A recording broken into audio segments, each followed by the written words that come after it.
So to apply your standard then, how could there have been any revelation given without the ability for perfect copying down through the ages? It didn't have to be perfectly copied. God could have just preserved the originals.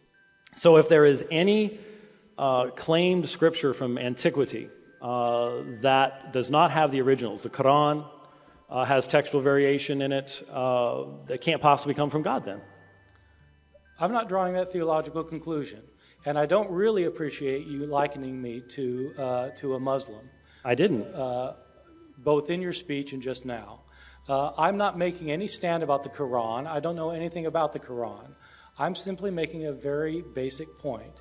And I'm not making this as a normative point for everybody. I'm saying for me, it doesn't make sense to say that God inspired the words because he wanted us to have his words if he didn't give us his words. We don't have his words because the originals don't exist and accurate copies don't exist. There are places where we don't know what the originals even said.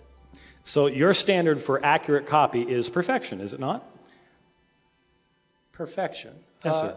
I think if I copy the word ego, and instead of writing ego, I write autos, then in fact, that is an imperfect copy. A perfect copy would be a copy that copied ego as ego.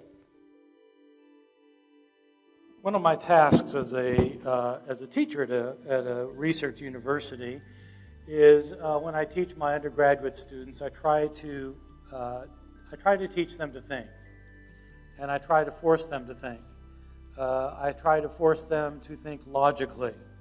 I try to get them to accept points of view, not because some authority has told them these points of view, but because they've seen the power of the arguments themselves. The arguments are much more important than the people who make them, in my opinion.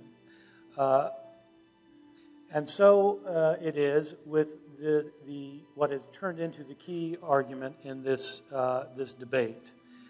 How do we know that we have the original text among the hundreds of thousands of variations that are found in the textual tradition of the New Testament?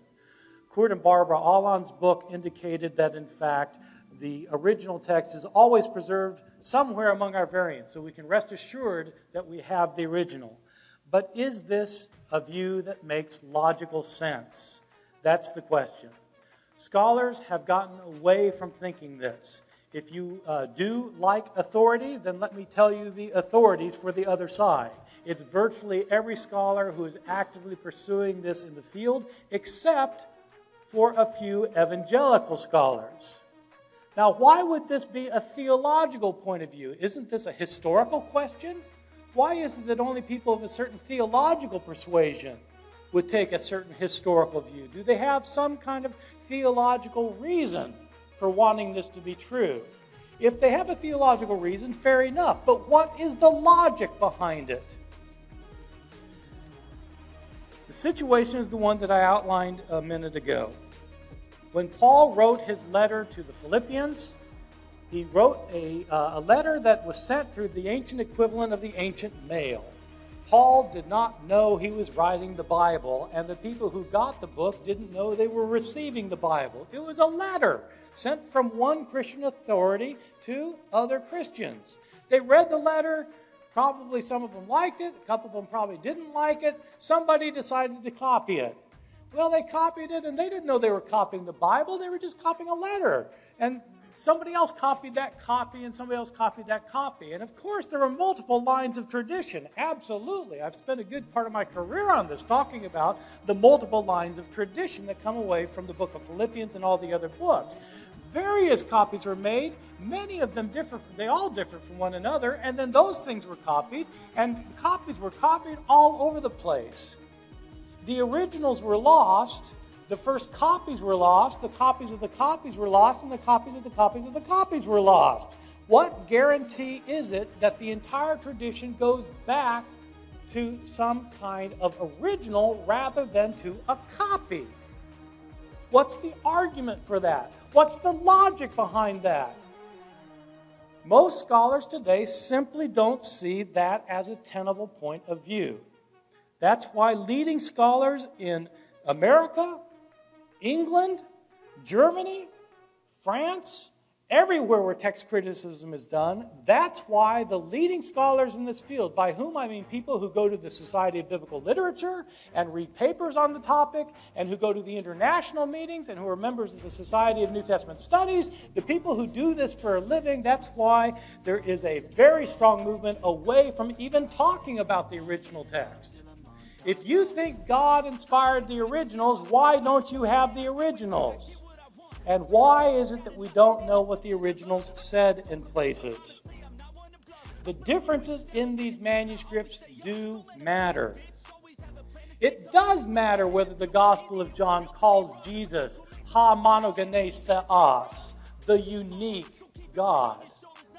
That's very different from saying that Jesus is divine. If Jesus is the unique God, well, that's a very high statement that you find nowhere else in the Bible. Well, did he say it or not? It depends which manuscripts you read. Is the doctrine of the Trinity explicitly talked about in the Bible? It seems to me that should matter. Well, it depends which manuscripts you read. I know that James has dealt with these issues in his writings. It doesn't, though, mean that they're not important issues. When Jesus was going to his death in the Gospel of Luke, did he become so distressed that he began to sweat drops as if of blood? The passage that we get the term sweating blood from. It depends which manuscript you read, and it matters a lot for understanding Luke's Gospel whether Jesus went through that experience or not. Did the voice of Jesus' baptism in Luke's Gospel say that on that day of his baptism is when God adopted him to be his son? You are my son, today I have begotten you. Depends which manuscript you read, and it matters a lot. I understand the arguments of people like James and Dan Wallace, but sometimes, they don't make sense to me, even though I intellectually understand them. Dan Wallace, whom he keeps quoting, insists that, in fact, differences don't matter in the manuscript. Well, if the differences don't matter, why is it that he is undertaking a major project dealing with Greek manuscripts, a project that is going to cost hundreds of thousands of dollars? If the differences don't matter, what does he tell these people he's trying to raise money from?